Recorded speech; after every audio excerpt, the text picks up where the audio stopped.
Okay, so welcome to the first episode of Stand in Your Truth. And the first episode is Finding Truth Through Accepting and Releasing Pain. And I'm here with Dr. Somer Nicole. Welcome. Thank you. Lovely Thank you for to meet having me. you. Lovely to meet you. Thanks for having me. You're very welcome. Do you want to just introduce yourself to our audience? Sure. Just a little bit about my background. Yeah. Sure. My doctorate's in physical therapy. I specialize in craniosacral therapy and somato-emotional release and energy work. And I teach a method for pelvic floor recovery called low pressure fitness. And I live here in Kauai. And I just kind of do a lot of things in the healing therapeutic world, and kind of feels like my main focuses are honing in on somatic work and pelvic floor recovery, which go really nice together, actually. Nice. Just to give the listeners and the viewers a little bit of context, how I found you is basically I've had a few issues with my spine. So I was looking at kind of videos about kind of releasing pain and pain being trapped in the body, and came across some of your videos and they really resonated with me. So I thought definitely want to speak to you and kind of find out more about you and what you do, and I really think it's going to be beneficial for people. So yeah, let's get started. Right. In terms of your kind of background, this channel is obviously going to be called, this series is going to be called Living in Your Truth and Standing in Your Truth. So for me personally, that really means listening to your heart, kind of figuring out what makes you tick, how you can be more authentic in your day-to-day life. How did you kind of get to where you are on your journey? That's a really broad question. Very broad, yeah. I would say I think the first thing that comes to me is by making mistakes, and I've gotten to where I am. I feel like both personally and professionally, actually, through embodiment practices. I'm somewhat obsessed with embodiment practices, and that all started with yoga, over 20 years ago now. I teach hatha and Kundalini yoga. And and also something that comes to me is, I had an imprint as a child that what I perceived intuitively wasn't what was presented to me. In fact, it was presented as the opposite thing. And so it kind of skewed, created this level of confusion between me and my intuition. And I would say I've learned over the years to always come back to the body. And so whether it is, transmuting emotions or doing inner child work, or, unraveling physical pain or accessing the subconscious mind, always has to come back to the body. Like Joe Dispenza says, the body's the unconscious mind, and it doesn't lie. So that's, I would say, how I've gotten here is, in my mistakes is not listening to my body and getting to my truth is listening to my body and listening to my gut, my intuition. Yeah. Was there like a standout moment in that journey that kind of made you think, oh, hang on, I need to start listening to my body?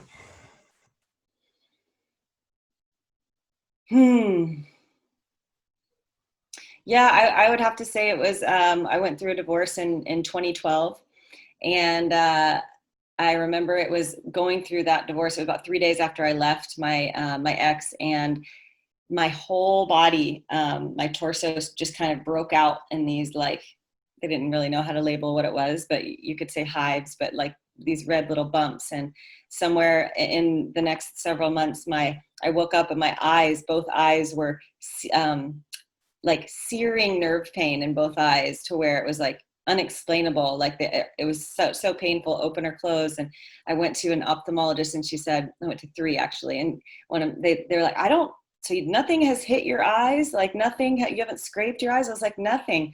And she said, well, I don't know how to explain it, but both of your eyes have multiple corneal abrasions across both eyes. And I went back to my acupuncturist that I had seen, and she had seen me the day before that had happened. And she goes, Summer, she was just like, what we worked on that last session was your liver, and releasing resentment and anger in your liver, and liver energy comes out of the eyes. And I was just like, Wow. just kind of stunned that it could be so dramatic, like the way that the emotional repression manifests in the physical form. So I feel like that experience, going through about like 6 or 9 months of that experience, like really showed that to me so obviously, that I just sort of started to dive into all types of like somatic work after that. Wow. So take us through what you actually do with your clients day to day if someone came to see you. It depends on what they come to see me for. I kind of have an arsenal of physical, emotional, and energetic tools and modalities that I integrate. But many people come to me with physical pain, and like in my questionnaire, I have a whole slew of kind of emotional questions of like, do you feel like your physical pain is related to an emotional experience or stress, and kind of like some questions to start to see. And I just see how open the client is to because I know all like most of the physical manifestations of pain are they do have an emotional component. And so I know that I just kind of normally have to read that first session with most people, how open they are, or how even aware they are that that's happening and that that's a possibility. And so and so I'll give them a lot of times I see a lot of online clients these days, and so a lot of times I'll do, I can do a physical therapy based kind of evaluation, over if that's what's needed. But a lot of them, I see a lot of online clients for core and pelvic floor recovery. So a lot of my sessions are teaching this kind of revolutionary breath and postural method that decreases pressure in the body, basically. And then the other main thing I do is this, it's called somato-emotional release, and soma means body. And so you could look at it like body emotional release, or releasing emotions stored in the body. It's one part of craniosacral therapy, but doing it online with people, I just have them like put a headset on, lie down, close their eyes, find a quiet space. And then what that looks like is like a guided dialogue process, really, of taking them into the body and into the emotional sensations, into the physical sensations, like truly using the body to access the subconscious mind. And often leads to, more times than not, often leads to some sort of inner child work. Yeah. I mean, I'm definitely exploring this, and just talking about posture is making me realize how I'm sitting. It's definitely really important, like you say, for the breath and everything. In terms of kind of standing in your truth and being authentic, do you think that it's about like becoming conscious of what stands in the way of that?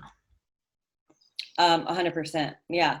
And it's about like bringing like the unconscious to your conscious awareness. Right. And so that's why it's so important to rely heavily on the body to give us information, because the body is the unconscious mind. The body's trying to tell you something, before you have a full blown anything in the body, it will give you warning signs, of like, oh, I have this like little discomfort, and if you ignore it, like that discomfort is going to be like, it kind of feels like a sharp pain now. And if you ignore that, then it's going to like take you down until you have to rest and like really look at and be with, what it is your body's feeling and what it is your body's trying to tell you.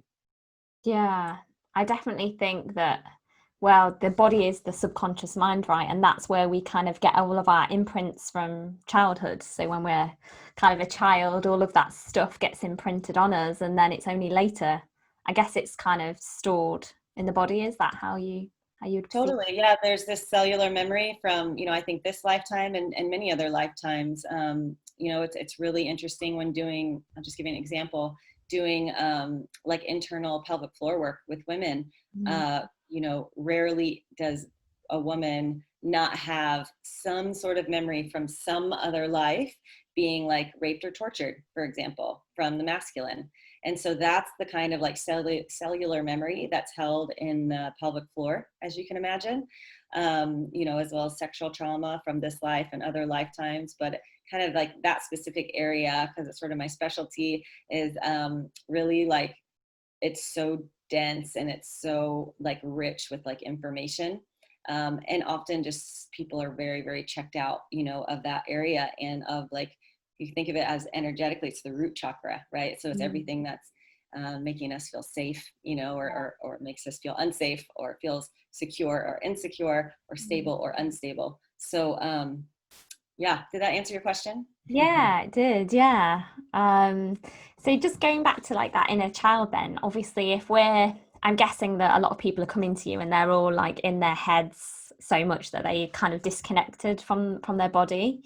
Kind of in your work, you say that we've all got this like wounded, inner child, whether it's a little girl, little boy, that's kind of wanting our attention, and that if we ignore it and we stay just up here in our heads, then that's when kind of problems can occur.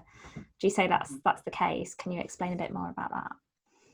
Yeah, like a lot of people think, like when they hear the word trauma, they think of like trauma with like a capital T, like the huge events that you would think we would categorize as trauma. But the truth is that most of us have a lot of like little T traumas, throughout our childhood, and sometimes therapists refer to as like diffuse complex trauma, where it's not necessarily one specific event that happened, but it's actually years or even decades of neglect or verbal or physical abuse, or whatever it is. And so, little things, it's just literally like, when as a child, which just happens to all of us, when did we not get our needs met?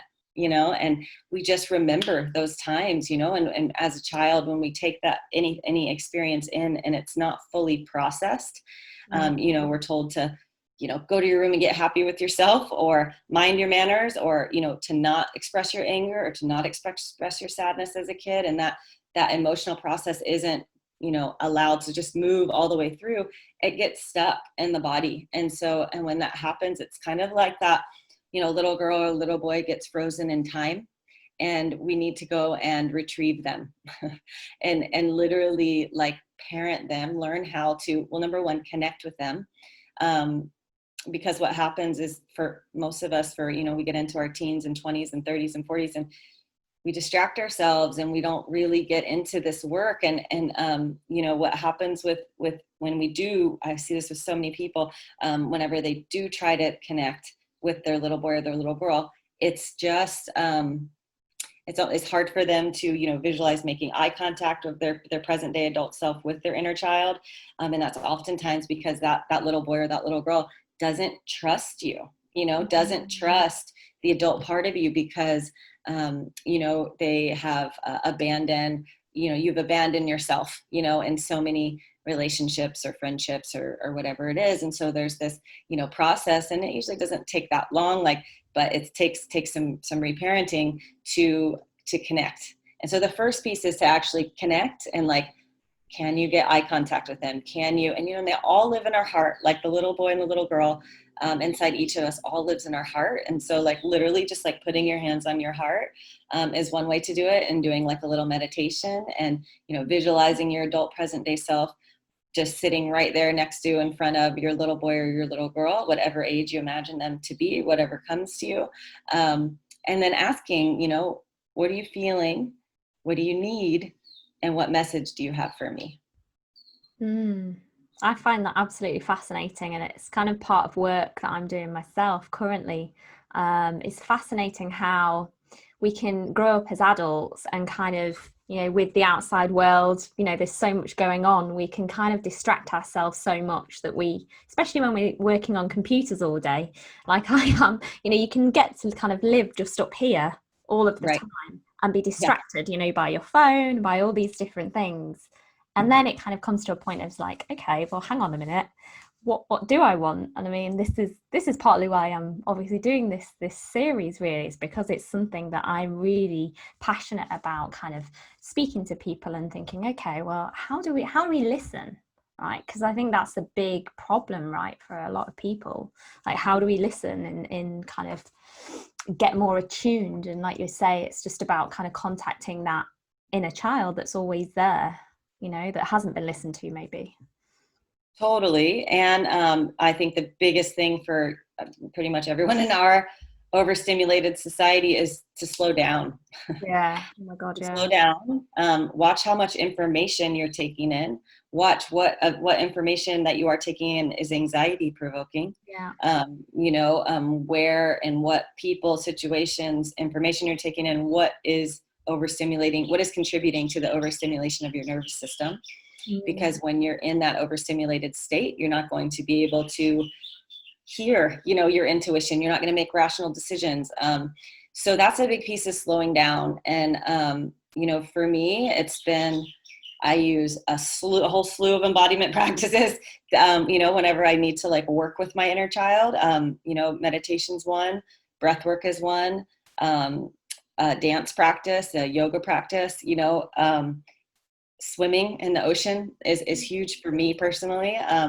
Because my little girl grew up swimming in the Gulf of Mexico, and so it's like up where I'm the happiest. And so for me, I use the ocean too for anger release. So if you're you're not often in a situation where you can, or a container where you can release that just raw primal emotion, right, of anger, without somebody thinking you're in distress or something. But sometimes that charge is so intense that it just needs to move. And Wow. so what I've been doing recently is just going into the ocean and just screaming under the water and, moving a whole bunch of water with my arms and stuff. And it's just amazing because it's like every time I take the time to do it, what's on the other side of anger is empowerment and a whole bunch of clarity, So it's like, if you can tune into the little one that's trying to get your attention, and what is it that they need, and they're just going to get louder and louder, or your triggers will become louder and louder if you keep ignoring, that little inner child within. Yeah. And yeah, that's really interesting about the primal scream stuff. I know, especially as women, sometimes when we're taught as young little girls to kind of, not speak up, not have anger. So I think a lot of women have kind of repressed that side of themselves. So Oh yeah, I grew up in the South, so yeah, it was mind your Southern manners kind of, yeah. attitude. So yes, I totally resonate with that. Yeah. So if, say, for example, people listening, watching this can resonate with that, and maybe they have some emotions of anger that weren't expressed as a child, and, they pushed them down and just got on with their life. How does that emotion affect the body, and what's that link between the subconscious mind and our body? Yeah, I mean, how it affects the body, any sort of like repressed emotion, is going like, especially anger. I mean, any type of repressed emotion will like can stimulate, or even if it's at a low level, keep you in sort of this overstimulated. I don't want to say that. Keep you in this fight or flight mode, and so, yeah, it's like I started to get into this kind of somewhere around the subject. Hopefully this lands. Like whenever I started to learn and teach the pelvic floor recovery work, which is everything from the diaphragm to the pelvic floor. And it's a different way to use your diaphragm. What I discovered for me, because I'm somebody that's done a ton of emotional healing and processing and all of that stuff. But when I got into this physical practice of literally changing the way my diaphragm expands, like allowing my ribs to expand in a way that allows my diaphragm to expand in a way, I had this realization that like, oh my God, I can do as much like emotional processing as I want, but if I actually don't change, the tightness in my diaphragm, which, as a kid, when we're hit with any sort of trauma, you can, that solar plexus area, we just like women, it's so common. We just hold so much tension there, and in our pelvic floor. But it's like whenever that tension happens, as a child, it's a pattern that just can be set up, for like years and decades. And, I'm 40 years old now. And 2 years ago, I started doing this method and I was like, wow, like I haven't been taking a full inhale for, 38 years, and I realized it's like that tightness in the diaphragm keeps you, which could also be from tight ribs and tight spine and a whole slew of things. But that tightness in the diaphragm really can keep you in this sort of shallow breathing pattern, which, and especially if it's all up in the chest, which is called paradoxical breathing, that will stimulate your sympathetic nervous system, your fight or flight mode, thousands of times a day if you're breathing that way. And so there's a huge piece to, yes, like 100, I'm just such a believer in like, yes, you have to address the emotional piece and the inner child piece, you know, and, you know, the energy that's there. And you also have to address like the physical manifestation of what you've been holding for so long, which for a lot of people is tightness in the diaphragm, the jaw, the psoas, and the pelvic floor. Yeah. Yeah, I can certainly resonate with that. I've had quite a few health challenges over the years, and I resonate with what you're saying about things being tight. It's almost like your body goes into some kind of, maybe it's a protection thing, and your breathing is, compromised. And I know you do yoga. I'm a yogi as well, and it's just about opening up, isn't it? And I think there's something about that energy is just learning to relax, I suppose, isn't it? Learning that you're safe to breathe and it's okay. Yeah. And learning to slow down enough to feel sensation in your body, which is what somatic therapy is all about, which is, you know, why I love yoga so much. You know, yoga isn't the end all answer to everything, but it's a very good embodiment practice that helps people slow down enough to begin to connect to their feeling body and like literally their senses and their sensation, which is what's known to calm, you know, stabilize the nervous system. Yeah. So just for anybody that's not aware, embodiment practices, that's anything that gets you into your body or feelings? Right. Yeah. Yeah. I just mean embodiment practice, anything where you're embodying, you know, whatever it is. Like I'll give you an example. Like sensual dance, for example. Like I was moving through a ton of grief like several months ago, and just like, you know, put some like music on, and I just laid on the ground and just like started to breathe and literally just let my breath, you know, kind of guide my movement. And it doesn't have to look anything like dance, and it doesn't have to look like you're in rhythm with the music, and it doesn't have to look like any of that. It's literally just like breathing and following these kind of non-linear ways that your body like wants to move, like to sort of like unravel itself. Because I really do believe, you know, the body has a self-correcting, you know, mechanism, which is also one of the paradigms behind craniosacral therapy, which is the body's always working toward healing. And every person's system, each of our systems has this innate inner wisdom or inner physician, they call it in craniosacral therapy, that knows what we need to heal. So it's just a matter of accessing that part. And you speak about on Yoga Doctors, your tagline is "Be your own medicine." Can you talk a little bit more about that and what that means?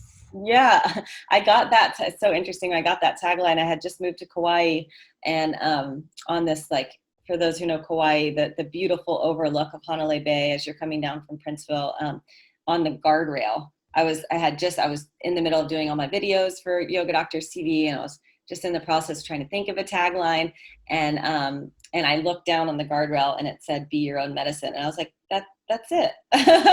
And it just, for me, it just like resonated in my whole core, because I'm just very much about,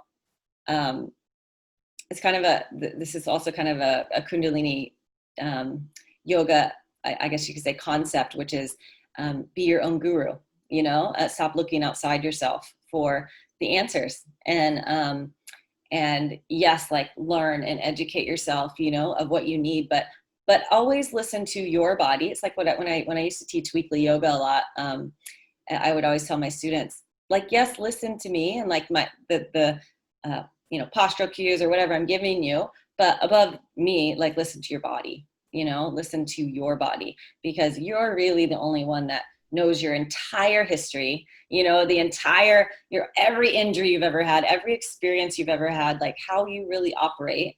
And, you know, some people, it's great. Like friends can tell us, you know, little things like here and there about us and help us acknowledge certain things that might make us feel better temporarily. But it's really so much about acknowledging ourselves, you know, and taking the time to, and this is a big one for me, is like my little girl, like the thing that she wants the most is acknowledgement, you know, and acknowledgement for what I held for so long, acknowledgement for the pain that I went through.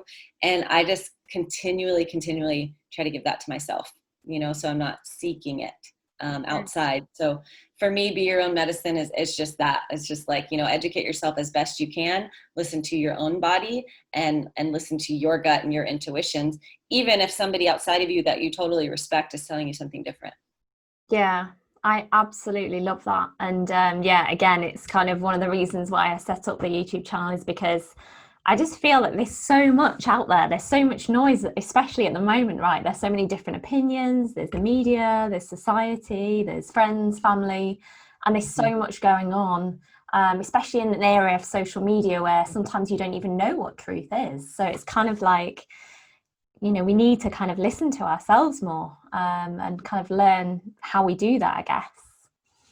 Yeah, and there's sort of this like inner barometer, to tune into. And I think we only get there by slowing down enough Yeah. and like stop taking so much information in that's like outside of yourself. Yeah. Mm-hmm. So, just over the last few years, how have you kind of tuned that and refined that kind of inner guidance system for yourself? For me, I require a lot of alone time. And I require separation from other people's energy field. If you know anything about human design, I have like an open head and an open third eye. So that just means when I'm by myself, I can be totally clear about what I want, like my decision, but I come across, anyone else comes into my field, I literally will, hear or feel the energy of their thoughts. And then I can become confused because it's like, I hear both, and so for me, it requires a lot of like alone time reflection. My absolute essentials are meditation and dance and swimming, getting into the ocean. And I should say in nature in general, but for me, like the ocean's super healing and clearing, like that salt water. So even if it's just, I'm a big fan of Epsom salt baths, just like clearing my energy field of what isn't mine, like continually clearing it of what isn't mine, and being really mindful about what's anxiety provoking to me that I am intaking. And so like getting so clear, like so that you can, I feel like the alone time is the only really real way to know like what is my centered, grounded energy feel like. And when I'm in my power and when I know my truth, and then knowing that what that is and what that feels like, what that looks like for you, you have sort of this, inner barometer, sort of this like template, to say like when you get jangled or triggered or whatever it is, you can come back to that. And and for me, my big thing, if I do get triggered or something, is to wait to respond. And the bigger the decision, the longer I have to wait to respond, because I'm an emotional being. It's like if I give it 1 to 3 days, then I will be much more connected to my intuition, because I've let the emotion settle. And then I have a lot more clarity. Yeah, I definitely agree with that. Hard to do sometimes though, when you're in the Oh my God, it's the hardest. It is like the hardest. I'm not saying, I thank you for saying that, because it's especially when you're like, a lot of us have this tendency to, we want to initiate, we want to respond. And I'm very much like that. And what I found was that, okay, well, when I have done that, which is what I did most of my life before I learned about like my human design, what I did most of my life was quick decisions, quick yeses, quick nos. They would almost always lead to frustration and dissatisfaction. And so once I started to sort of like live my design, knowing that I'm this, I have this emotional intelligence inside of me, if I can work with it and not react to it, and just sort of watch it go through its highs and go through its lows, so then I can come to like a neutral and then make a decision from that place, it's a lot more satisfying in the future. Yeah, and it seems like it's a lot more balanced, because you're not just going purely from that and going with all the flood of emotion that comes with it. You're kind of letting it settle, and then kind of using the brain, using the rational mind to kind of, okay, how am I going to respond to this now? Now I've dealt with the emotion.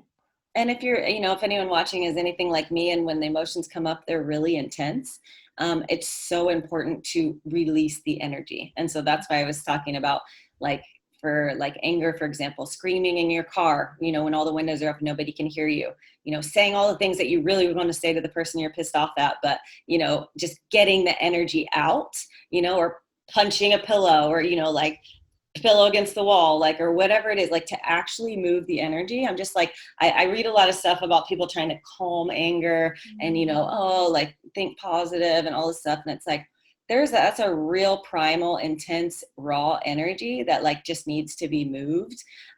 So to have the tools and to give yourself permission to go there, and not because we're so conditioned to think that's wrong, or oh, it's bad, or we shouldn't be doing that, or something's wrong with us if we feel that way. Well, it's just not the case. Everyone feels it. It's just a matter of how are you processing it? How can you use the tools and your body to transmute the energy? And that is absolutely fascinating. Personally, for me, I mean, I've struggled with anger and suppressing it and being, it's not good to feel anger. I'm a nice person, but you're absolutely right in what you're saying, and the fact that it does move you. I mean, it's kind of the one up from kind of being sad and depressed. And if you're angry about something, you've got that fire, haven't you? You've got that energy to at least, stand up and do something about it. So yeah. Much more productive, yeah, if you can release it that way. And even if it's grief and crying it out, or whatever it is, whatever the emotion is, to give yourself permission to feel, to know that it's not wrong. And if there is any part of you that feels like it's wrong, really look at, like, your childhood and your mother and father and how they modeled, emotional release and processing to you, and because a lot of times it's really very repressed for a lot of us as a kid. So in terms of kind of acknowledging those emotions in the body, you work intuitively with people. Obviously you help them with their inner child, but how do you work with them on the intuitive level? So when I do somatic emotional release with people, and it's over the phone, I'm a Reiki master and teacher. And so I do distant Reiki, so it's distant energy work. And so in those particular sessions, and this is how we're taught to do distant Reiki, it's like as if you have that person's body, like a miniature person, in front of you. There's certain, this is different actually for me with each person, of what crystals they need for which chakras, and I usually will just set something up in front of me. I'm a very the way I receive intuitive information is very visually and so it's clairvoyance and clairaudience, and so a lot of us receive information very differently. The clairaudience wasn't always there for me. That's more in the last, I would say, 6-7 years or so. But the way I receive it is if the person's in front of me, it's literally just like, it's more like claircognizance, where I'll just know like where the energy is blocked. I didn't know I was doing that for quite some time until one of my intuitive friends many years ago, where they were like, you know that you see the energy, right? And I was like, no, I just thought I was being logical, like in my physical therapy brain or whatever. They're like, no, like this is what like is happening. And I was like, oh, okay. And now that I see, virtual clients, I can see that I'm doing that, because it's like I have my eyes closed, and it's like I'll just, visualize that person in a miniature form in front of me. And it's just almost just listening to, where's my attention? Where's my awareness drawn, when I tune into that person's energy field, because, if anyone knows anything about quantum physics, it doesn't matter if that person's right in front of you, or if that person is across the world, and so, yeah, so the intuitive piece has definitely it started to come online when I started to go through, for about 2 years. I had my Reiki teacher in Colorado, Ann Bibby. We did trades for like 2 years. And this was kind of I feel like pretty much like the start of my kind of intuitive, energetic, emotional journey. Was getting just super lucky. Ended up having this, amazing psychic and Reiki teacher be able to do trades with me. And I feel like it was just so much energy clearing over a consistent period of time that I feel like, as I look back at that time, I'm like, I think she just like cleared so much that was in my energy field that, from all the years of not listening, and all the years of the childhood trauma and all this stuff, I think I was finally able to like hear my intuition, when I got enough, I feel like energy clearing, and I got quiet enough, to really start to listen. Yeah, that's absolutely fascinating. So it's almost like, because, maybe we don't want to look at the pain or whatever, the emotions there, we're disconnected, but then once we feel into that, once we release that, then it's like, you know, we can hear almost, we can feel again, I suppose. And all of those, we kind of come into our senses more. Is that right? Yeah, no, that's exactly right. Yeah, that's absolutely fascinating. So in terms of like when you developed your intuition, did you feel that like it was a surprise to you? Do you use it for other things, you know, in terms of your clients? Do you kind of use your intuition in other ways? I definitely use it for clients, and, you know, in my own personal life for sure. And I, you know, acknowledging, you know, you know, acknowledging that when I started to really get into like the childhood trauma that I personally experienced, that was such a big piece for me because of the way things were presented to me, and it wasn't really in reality, wasn't what was happening in reality, but my little 8-year-old intuitive self could feel that I was picking up on something, but it was never validated. And so in that way, once I realized that, like, oh wow, there was actually such a big like confusion created between me and my intuition. And I just remember this one particular like trauma healing session where it was like my little 8-year-old needed acknowledgement for all of this, you know, all of this pain that she had been holding and everything she had went through. And it was, I just remember after that session getting this vision of like my 8-year-old self to like my present day self, like this cloud of confusion just like being cleared. And it was amazing. And what it took was like connecting to, you know, the 8-year-old part of me that experienced the trauma that she experienced. And whenever I was asked, I remember in that moment, what do you need? To my surprise, my little 8-year-old was like, acknowledgement. You know, she just wanted to be acknowledged. And just to hear, you know, the people that were in the room say like, you can trust yourself. Like you were right all along. You can trust what you feel. It was like, it was like, I can just remember like, really? Like my 8-year-old self was like, really? I can? Like, oh, it's so relieving, you know? And so I just remember like, it's just this vision after that of just this huge cloud of confusion being released, you know, from that. So, I mean, that's going to look so different for everybody, but that was my personal journey of like kind of really getting connected, you know, to my intuition. Yeah. And then from that, what really solid self-trust, is that what you feel you've kind of got from that now?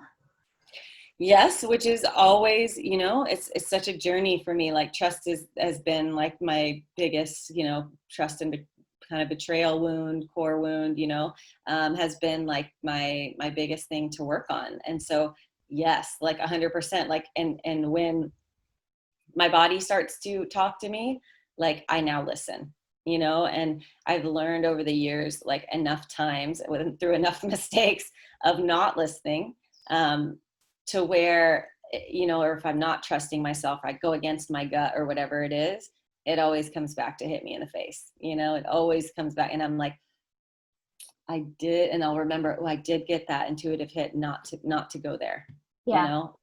Yeah. This just happened to me the other day. Actually, I was, a couple of my friends were at the beach. It was like a little potluck at sunset. And I was like, oh, I want to see a couple of my friends on the way home. And, you know, I'll just be real quick. And I just had this intuitive hit not to go. And I was just like, I'll just go, like kind of ignored it. Like there's no reason for me not to go, kind of just ignored it and went.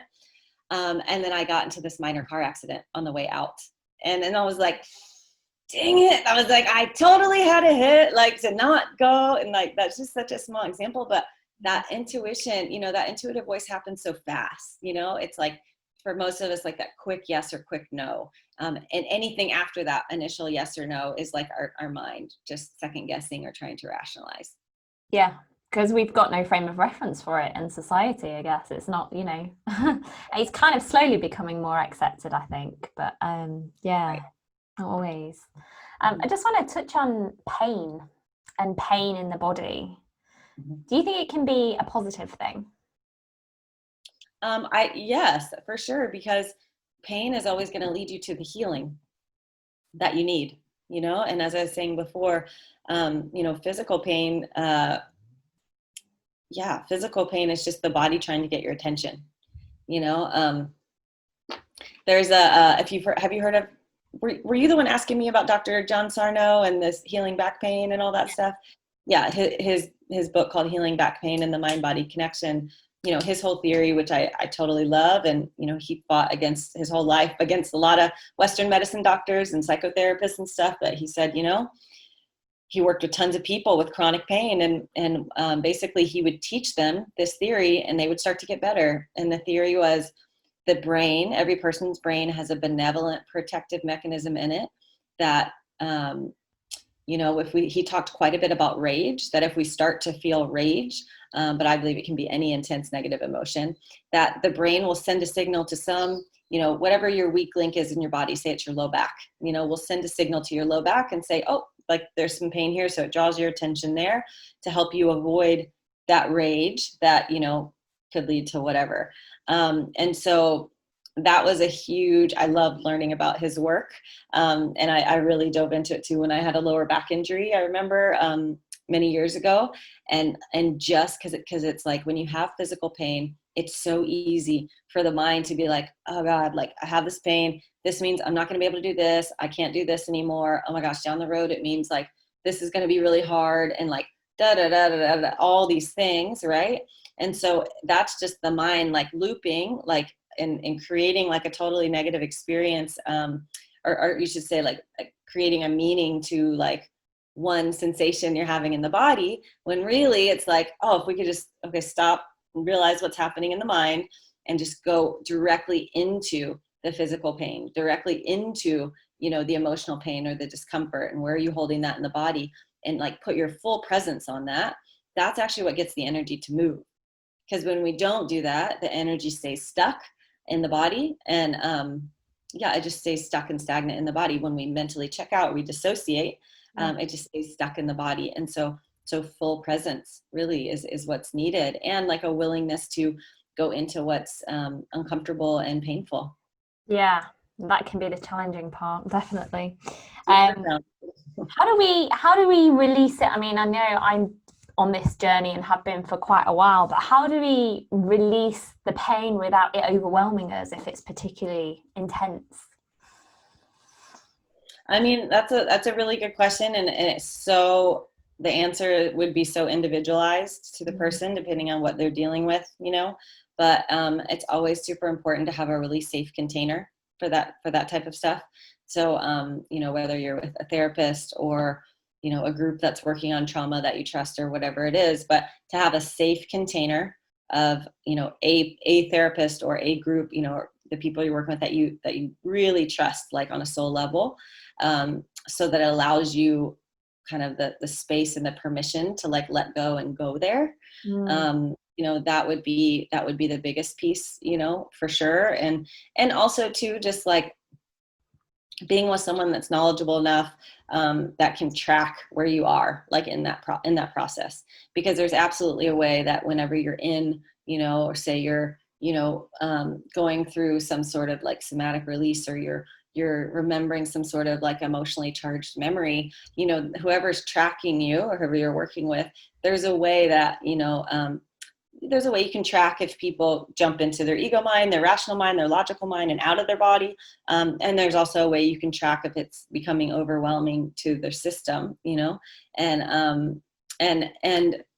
also I have to say, it's like just it is so individualized, you know, the answer to that question, because if someone's dealing with, you know, they were in, you know, a childhood sex trafficking thing or something like that, or they were kidnapped for many years, that's super intense, you know, like versus someone that's dealing with something like a more minor, you know. But either way, it's like that reaction on the nervous system and not feeling safe can feel so intense, that with whatever process you choose to go with to start working on that stuff, it's just so important to support your own nervous system. I have a whole write-up on this that I always send a lot of people that ask me about how can I calm my nervous system, you know, and craniosacral therapy is so good for that. So good for like hitting a reset button to your nervous system and dealing with anxiety and stress and trauma. But, you know, another way is just put your feet on the earth for 10 minutes a day, you know, in the sand or in the grass, and, you know, make sure you're not doing electronics 2 hours before bedtime, and like the simple things, and make sure you're not eating a lot of sugar, and make sure your gut is healthy, because if your gut is healthy, that can be very linked to anxiety and, an overwhelm of stress in your system. And so it's so individualized, because people's lifestyles and what they intake, physically with food or emotionally or visually or whatever, is so different, along with their history. But the way you can calm the nervous system, I really love, I happen to have it right here. I really love the still point inducer. This is a craniosacral device. You put it not at the base of the skull, but like a couple inches above the base of the skull. And what it does is stops your craniosacral rhythm, and which is the flow of your cerebrospinal fluid, and then recirculates it again. So it's like you get a flush of it. And I do about 10 to 15 minutes before bed. And it's so good at releasing stress and calming the nervous system. So there's tons of little tricks. Left nostril breathing for 3 minutes. Just close your right nostril and breathe through your left nostril. Doubling the length of your exhales is another, to calm your own nerves. One of the quickest ways to calm your own nervous system. But in general, get off the computer and get into nature. Yeah, again, a lot of those things I've learned just through trial and error. And like you say, it's just about kind of calibrating and just learning, okay, well, this feels good in my body. I'm a massive fan of Epsom salt baths, the same as you, and grounding and all of those things, Yeah, when you're around technology all day. I mean, obviously I'm a writer and I'm at a computer for sometimes, 9 hours a day sometimes. And it can get too much, all of the electromagnetic static. So yeah. Mm-hmm. In terms of kind of going into like standing in your truth and being authentic as you've gone along this journey, I mean, obviously it's quite a I'd say leading edge what you're doing. It's kind of new in terms of bringing in this knowledge into the world. Have you had like challenges when you've kind of come to being authentic and telling people maybe about what you do? Challenges in what way? In terms of standing in your truth, being authentic, and kind of living from that place inside. Have I had challenges? I think I've learned really good now that I'm not everybody's therapist, like I'm not just like anybody, it's like we can't help everybody. And I feel like we attract the people that are like willing and ready for like what the work that we particularly like integrate. And so I always pray for that a lot too, that, that the people that are attracted to me are like those that like really need what it is like I can offer. But I get, there's, for sure, because I'm from the South and I'll get some looks if I mention inner child work or anything like that. They're like, what? Like they have no idea like what I'm talking about. I have to say I'm a bit used to it. It's sort of the black sheep in the family. Growing up, around around Southern culture. I'll just leave it at that.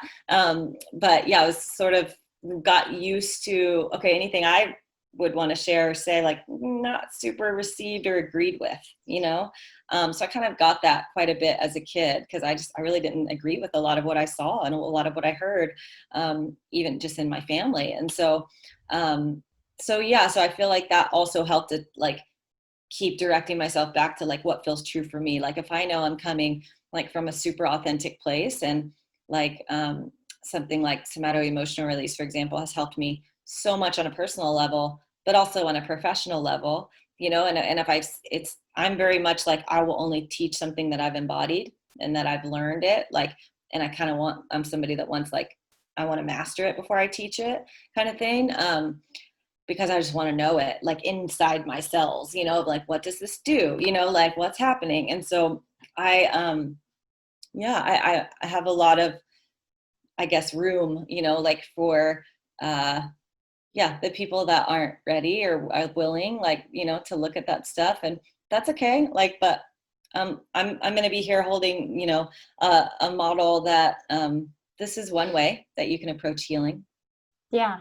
And that's, it's a really, really nice kind of effortless approach, I think. In terms of kind of knowing your truth and living from that, do you feel like truth changes? And how can we listen more to that kind of inner child and inner voice? That's a great question. Does truth change? That is a really good question. It's interesting because I had someone tell me recently, and this was again in a human design reading I had, of like there's just certain things about summer that are fixed. The things that you value, you know, some things that are just fixed, you know, and I feel like I'm a very open-minded person. Like I'm always kind of like I studied almost every style of yoga, just sort of choosing what I liked from each style, you know, of yoga, like, and to see what resonates with me. And so, yeah, it's like, it's interesting. It's a really interesting question. I think, I don't know that there's a simple answer to that. I feel like it's more of like, for me and for I think every single person, there's certain things that are true for me and certain, you know, and this goes into belief systems and what you value, you know, certain things that are true and sort of unwavering for me, you know, as far as what I believe. And then there's, you know, there's a lot that for me, there's room for growth, you know, and room to learn.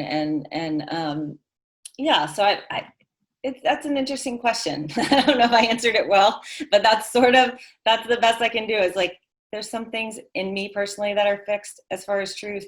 And then I think people change and situations change and we pivot as to, oh, okay, well, that person's being this way now.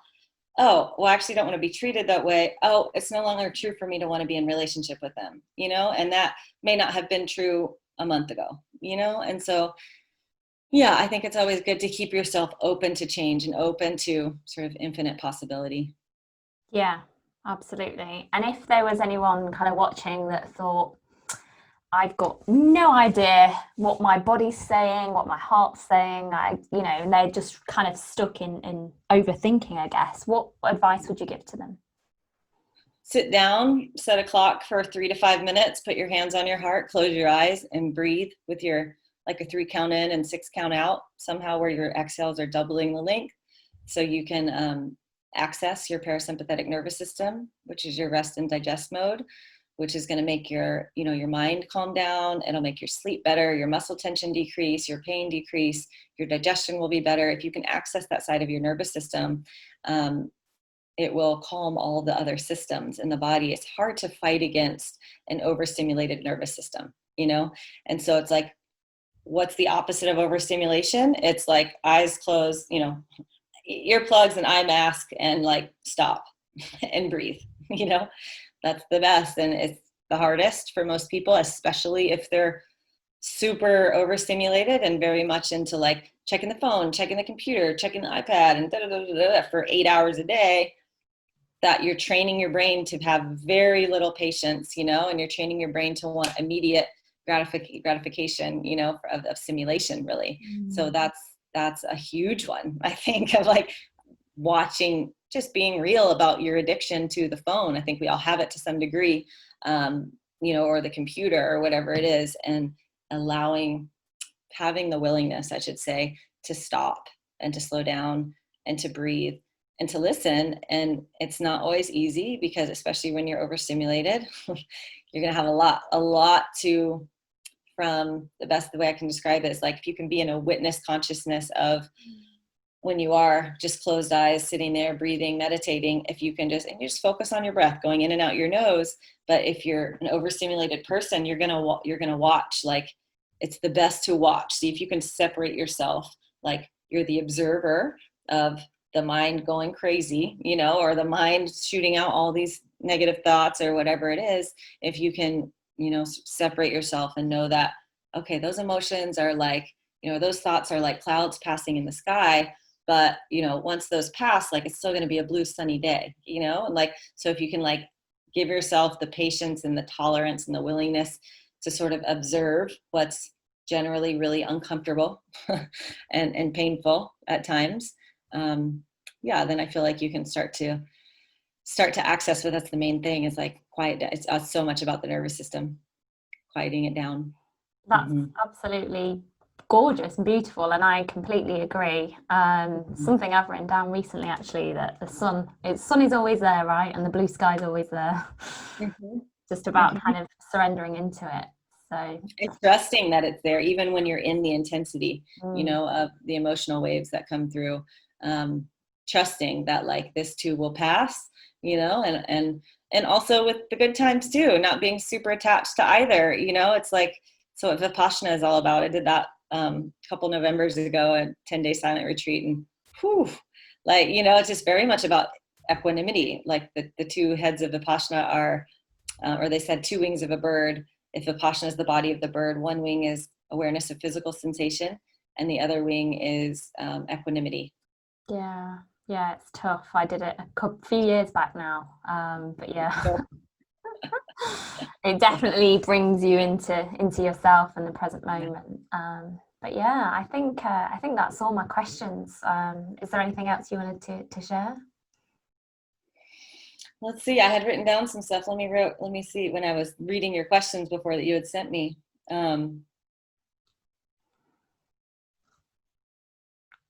Yeah, I think I would just want to like reiterate, for most people, the intuitive piece that also like this. There's one thing I learned that stuck with me quite a long time ago. That because a lot of people ask me, well, how do you know if it's like your intuition or if it's just like a thought or whatever? Your intuition versus your ego. Your ego is always going to be emotionally charged. Your intuition is going to be neutral. And Mm, so to really get that, like, and oftentimes it's the child ego state, that we're feeling, that wounded child ego state, that we're feeling those emotional triggers or whatever. So it's like just knowing that intuition for most people is that quick, yes or no that you get. And some people it's, in the gut, and some people they feel it in the third eye. Like it's different. You have to kind of learn where that is for you. But that was a big one for me. I'm just like, okay, yeah, my intuition is actually whatever my intuition says is going to be neutral. And I've been doing this fun thing recently. I learned from Lee Harris, who's an energy intuitive that I really like. Do you I like him? love him, Yeah. yeah, yeah. As a video on how to channel. It's so easy. You just write down on the top of a piece of paper, what does my soul need to tell me today? And then you just Mm. rewrite, until you're done. And really beautiful, some of the things that come through. And so I encourage people to do that, especially those, really seeking a lot like outside of themselves, to start to like hone in on like your connection to source and your connection to your higher self. Mm, yeah, amazing. Thank you for sharing that. Yeah, Yeah, fantastic. So I want to just thank you, Summer. Thank you so much thank you. for sharing all of your amazing wisdom all the way over in Kauai. Yeah, so thank you so much. You're welcome. Thank you for Where can having me. people find you? Let's see. My yogadoctors.tv, doctors with the S at the end of it. And that is my kind of like my business, has everything about the modalities I offer, and my yoga and meditation online platform. And then another one that I have, I run it's called Soma, Women's Collective for Mind Body Healing. And I just started it this year actually. And I run online women's circles where we do somatic work together, and we meet once a week. And I do expert interviews on different mind body healing topics, like codependency and attachment style theory and stuff like that. And all things that have been super like monumental in my own healing journey. And I got this message this year of just like, start doing somatic work, in a group of women where you create this coherent field that's very, very potent. And so that website is, let's see, somawomen.com. And you can access the homepage. It's a password protected site. So anyone that wants further information on that, you can email me, summer@somawomen.com, or soma@yogadoctors.tv. Great. Thank you so much. Thank you. Aloha.